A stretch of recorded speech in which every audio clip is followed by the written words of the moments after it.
Hello hi नमस्ते। मैं हूं अंबिका सिंह। आप देख रहे ले रहे आज हमारे साथ जुड़ चुकी हैं रजनी मिश्रा, जो हमें आज केबीसी के हॉट सीट पर नजर आने वाली हैं। तो चलिए एक नजर डालते हैं उन पर। हेलो रजनी जी, कैसी हैं आप? हेलो मैम, मैं बहुत अच्छी हूँ मैम। आप कैसे हैं मैम? सब ऑल गुड। सो कैसा रहा आपका हॉट सीट का एक्सपीरियंस? बहुत अच्छा। सर को देख के तो सबसे पहले जो सर का एक ग्रेस है ना, वो देख के तो मैं सब कुछ भूल गई थी। और सर बहुत अच्छे हैं। सर ऐसा नहीं लगने देते कि आप एक कंटेस्टेंट हैं, आप उनके सामने एज अ कंटेस्टेंट बैठे हुए हैं। और सर इतने बड़े सुपरस्टार हैं, स्टारडम उन पे बिल्कुल हावी नहीं है, बिल्कुल डाउन टू अर्थ हैं, इसीलिए वो शायद सबके फेवरेट बने हुए हैं। और थोड़ा नर्वस भी थी वहां पे, थोड़ा डर भी लग रहा था क्या क्वेश्चंस आएंगे। और आखिरी मौका था, आखिरी मौके पे मैं वहां पे पहुंची, इसलिए थोड़ा सा इमोशनल भी हो गई थी। और सर मुझे टिश्यू दे रहे थे अपनी आंसू पोंछने के लिए। तो ये कैसा, ये आपने जैसे कि जहाँ तक हमें पता है आपने बहुत पहले से आप ट्राई कर रहे थे केबीसी में आने का, लेकिन इस बार आपकी किस्मत ने आपका साथ दी और आप वहां तक पहुंची। यस मैम, लास्ट ईयर भी मैंने ऑडिशन दिया था और मेरा कोलकाता ऑडिशन हुआ था। जी ऑडिशन मेरा अच्छा गया था, लेकिन मेरा सिलेक्शन नहीं हुआ था। और जैसा कि कहावत है, केबीसी टीम द बेस्ट को ही लेती है। उस समय मैं मैम बेस्ट नहीं थी मैम, थोड़ी मुझ में कमी थी जो मैंने एक साल के अंदर दूर की, और इस बार मैं बेस्ट बनी, इसलिए हॉट सीट तक गई। जी। जैसे कि आप एक बहू भी हैं, तो एक बहू का केबीसी तक पहुंचना मतलब किसका किसका आपको सहयोग मिला घर से? घर से मैम मेरे हस्बैंड का सबसे ज्यादा सहयोग था, और मेरे बच्चों का। क्योंकि केबीसी ऐसा नहीं है कि आप 10 दिन पढ़ लिए और आप केबीसी में चले जाओगे। एक कंटिन्यू प्रिपरेशन चाहिए होती है आपको। एक दिन के लिए नहीं है कि हम एक दिन किताब उठा लिए और अगले दिन हम केबीसी के हॉट सीट पे पहुंच गए। एक लंबा प्रिपरेशन चाहिए, लंबा टाइम देना पड़ता है। तो इसमें मेरे हस्बैंड ने, मेरे बच्चों ने बहुत कॉपरेट किया। हस्बैंड कई बार क्या करते थे कि बोलते थे कि ठीक है तुम पढ़ रही हो तो मैं चाय बना लेता हूँ, मैं खुद से पी लेता हूँ। बच्चे भी परेशान नहीं करते थे कि मम्मी चलो। बच्चे बोलते थे कि मम्मी तुम हमारे साथ क्यों नहीं चलती हो मार्केट वगैरह, चलो मॉल घूम के आते हैं। मैं नहीं जाती थी, क्योंकि एज अ स्टूडेंट भी मैं अपनी भी पढ़ाई करती हूँ। तो बच्चे बहुत कॉपरेट किए मुझे। तो मेरी फैमिली में यही लोग हैं, ये लोग बहुत कॉपरेट किए, बहुत ज्यादा। जी। सो क्या कुछ चल रहा था आपके दिमाग में जब आपको पता चला कि आप केबीसी के लिए सिलेक्ट हो गई हैं? और सबसे जब पहला वो क्या था जो सुनने के बाद आपने क्या किया था?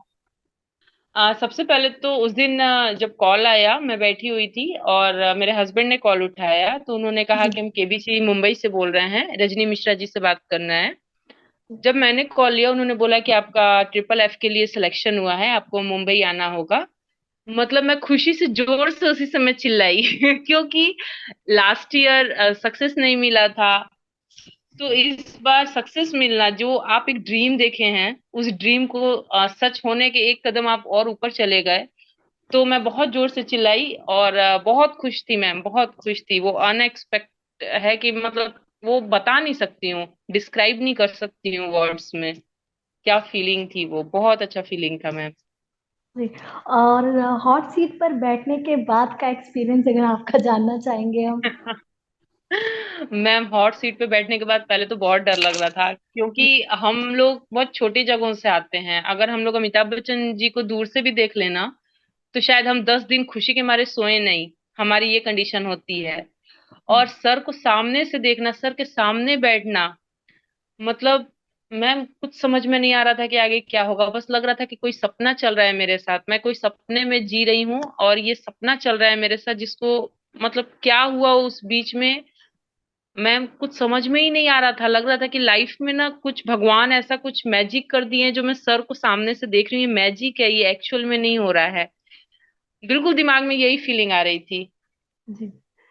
तो जैसे कि आपने हमने प्रोमो में देखा है आपसे 75 लाख के सवाल तक रुक गया है। यानी आपने 50 लाख के सवाल का जवाब तो दे दिया था आपने। क्या आपको लगा था कि 50 साल तक 50 लाख तक के सवाल का जवाब आप दे सकेंगी? मैम जैसा कि इसके लिए तो आपको मैम शो देखना पड़ेगा, क्या मैं आंसर की हूँ क्या नहीं की हूँ ये मैं बता नहीं पाऊंगी। आप इसके लिए आज रात का शो देखिए, और जितने भी जिसके भी डाउट्स हैं, क्योंकि बहुत से लोग पूछ रहे हैं, आप आज शो देखिए, केबीसी टीम उसके बाद वो तो खैर खुद ही सबको रिवील हो जाएगा। और रही बात क्वेश्चन आंसर की, तो अगर आप उस हॉट सीट पे जाते हैं तो एक कॉन्फिडेंस लेके तो आपको जाना ही पड़ेगा। और मैं पूरी कॉन्फिडेंस के साथ गई थी। जैसे जी। बहुत सारे, जैसे अमित सर ने मेरी तारीफ भी की कि आप किसी भी क्वेश्चन में खुद, मतलब आप ज्यादा डिस्कस नहीं कर रही हैं, आप आंसर दे दे रही हैं, ज्यादा समय नहीं ले रही हैं, तो ये सब बहुत इनकरेज करता है जब आप हॉट सीट पे बैठे हो तो मेरा ये एक्सपीरियंस बहुत अच्छा था मैम, बहुत अच्छा था। तो जैसे कि हॉट सीट पे बैठने के बाद के एक्सपीरियंस की बात करेंगे, जैसे कि आप यहाँ से आप घर गई तो कोई रिश्तेदार होते हैं, फैमिली होती है, तो उनका जो व्यवहार है आपके साथ कैसा है, मतलब लोग। मैम, केबीसी आपको एक नेम और एक फेम, वो जो देता है ना, वो आप पैसों से नहीं खरीद सकते हैं।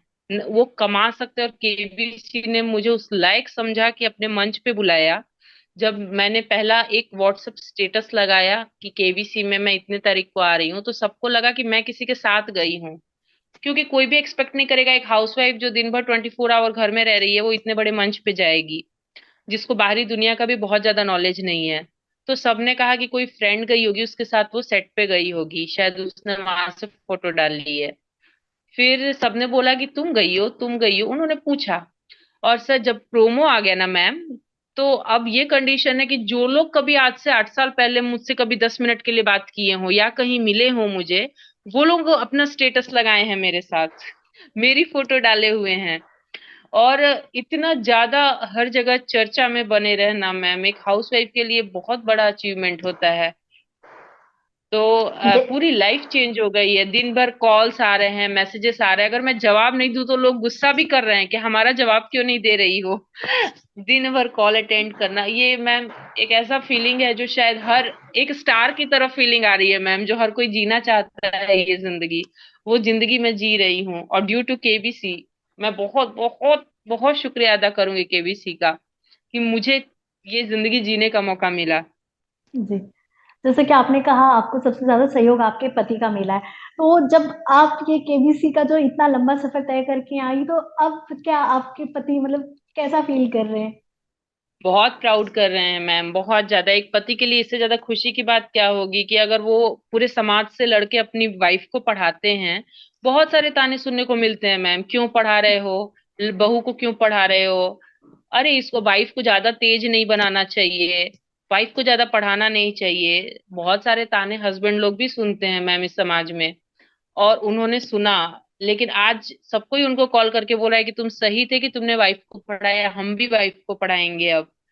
तो एक परिवर्तन है मैम। मैं एक मैसेज लेके गई थी लेकिन मैं सर के सामने भूल गई। मैं बोलना चाहती थी कि हर शादीशुदा औरत पढ़े जिनकी पढ़ाई बीच में छूट गई है। तो मेरा एक नारा था कि it's a revolution for education only for woman. ये मेरा वहां पे था एक स्लोगन है, कि सर को देख के मैं सब भूल गई मैम। हॉट सीट से आने के बाद सबसे ज्यादा कॉल मेरे हस्बैंड को आ रहे हैं कि बहुत तुम सपोर्ट किए हो, तुम्हारे सपोर्ट से वहां तक पहुंची है। तो वो भी बहुत खुश है मैम, दिन भर बोल रहे हैं कि तुम हॉट सीट तक गई हो, और दिन भर कॉल मुझे आ रहे हैं। मेरा तो खाने पीने सबका टाइम चेंज हो गया है फोन उठाते उठाते। जैसे कि आपने कहा आप एक हाउसवाइफ हैं, तो आपके हस्बैंड की बात करेंगे तो वो मतलब उनका प्रोफेशन क्या है? मैम वो इंजीनियर हैं, वो राइट्स में इंजीनियर हैं जी। और दुर्गापुर में जॉब करते हैं, वेस्ट बंगाल में। और वो यहाँ काफी दिनों से रह रहे हैं मैम। मैं यहाँ पे भी 2 साल पहले से आई हूँ, 2 साल से मैं दुर्गापुर में रह रही हूँ, पश्चिम बंगाल में।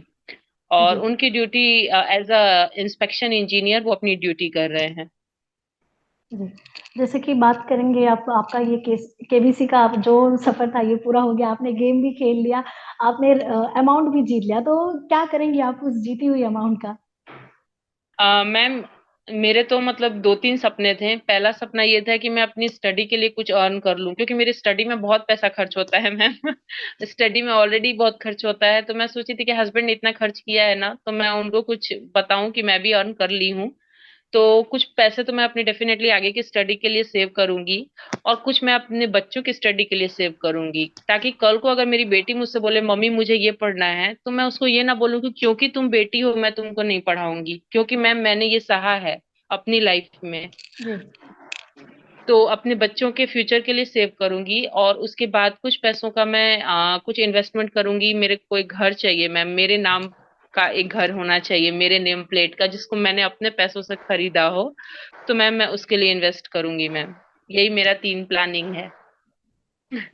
जैसे कि आपके 2 बच्चे भी हैं, तो जब 2 यस बच्चों ने मैम। आपको ही हॉट सीट पर देखा था, तो वो बच्चों का क्या रिएक्शन था आपकी तरफ? मैम जैसे मेरा छोटा सा बेटा है, अभी वो 4.5 साल का है। जी। और जब भी मैं पढ़ते रहूंगी और मैं उदास होंगी ना, तो वो आके बोलता है, मम्मी हिम्मत मत हारना। उसको पता नहीं है हिम्मत का मतलब क्या होता है, लेकिन वो आके एक लाइन जरूर बोलता है, हिम्मत मत हारना। और केबीसी में भी जाने से पहले उसने यही बोला था, मम्मी हिम्मत मत हारना। जब वो केबीसी में मुझे देखा, तो बोल रहा है, मम्मी तुम अमिताभ सर के सामने बैठी हुई हो मम्मी। और वो जाके पूरे स्कूल में बता दिया है कि मेरी मम्मी तो केबीसी में चली गई है, अब मैं तुम लोगों से बात नहीं करूंगा। बच्चे बहुत खुश हैं, उनको स्कूल में भी बहुत अटेंशन मिल रहा है, अरे आपकी मम्मा गई है केबीसी में। तो सब बहुत एक्साइटेड है, बच्चे भी, कि मम्मी आज मेरे टीचर आपके बारे में बोल रहे थे। तो सब कोई बहुत खुश है मैम, पूरी फैमिली बहुत खुश है। जी। जैसे कि कुछ ऑन सेट पे जब आप सेट पर गई, वहां की अगर कुछ ऐसे यादों को आप शेयर करना चाहे, जो मतलब आपको सबसे खास लगा वहां हॉट सीट पर बैठने के बाद सर के साथ? सर के साथ सबसे खास तो लगा कि पहले मैं रोई तो सर टिश्यू लेकर खड़े हो गए कि आप, एक मैं टिश्यू ली, सर बोले एक और लीजिए, एक और लीजिए, 3 टिश्यू आप लीजिए। और ये तो मेरे लिए एक अच्छा मोमेंट था। दूसरा था जब सर मुझे द रॉयल वॉल के तरफ लेके गए, जहाँ पे हमारा एक फोटो शूट हुआ।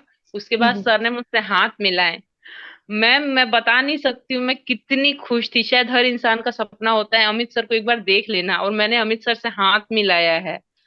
तो मैं मन में इतना ही बोल रही थी कि हे भगवान, बस इतना कर दो कि सर के साथ वॉल पे एक फोटो हो जाए मेरी, बस वहां तक मैं किसी तरह पहुंचा देना मुझे।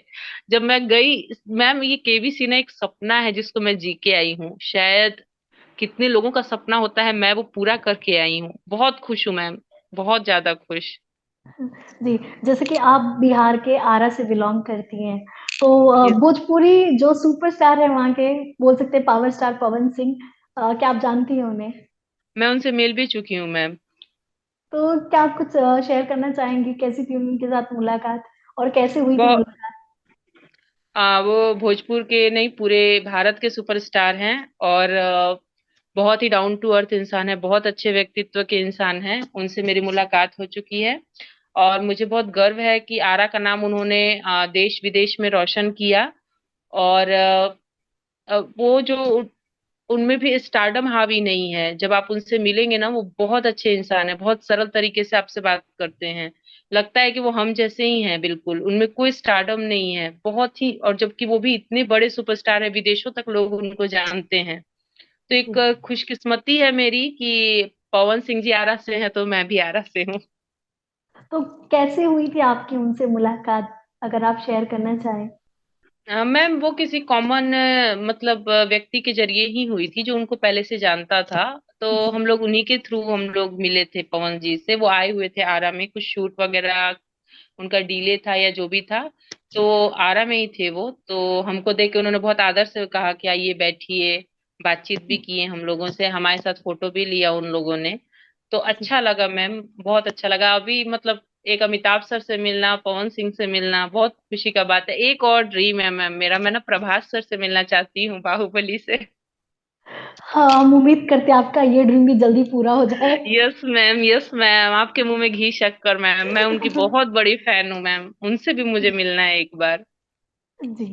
तो जाते जाते आपसे ये पूछना चाहेंगे कि आपके जो और भी बहुएं हैं जो केबीसी में पार्टिसिपेट करना चाहती हैं, उनके लिए आप क्या मैसेज देना चाहेंगी, क्या टिप्स देना जितनी चाहेंगी?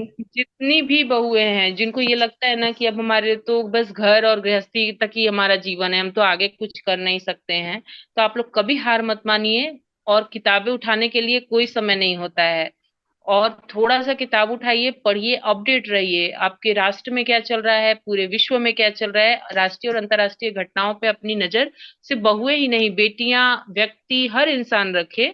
क्योंकि ये आपको समाज में भी एक अच्छा कभी डिबेट हुआ, तो आप अपना पक्ष रख सकते हैं कि नहीं, हमारा देश यहाँ पे सही है, हमारा देश यहाँ पे सही है। 10 लोगों के बीच में आप आवाज उठा सकते हैं। तो कभी मत घबराइए, और जितनी भी बहुएं हैं, आप लोग कहीं किसी गांव से आती हैं, किसी बहुत बड़े शहर से आती हैं, आप वहां तक पहुंच सकती हैं। जब मैं पहुंच जी। सकती हूँ तो आप भी पहुंच सकती हैं। हिम्मत नहीं हारना है, कोशिश करते रहना है।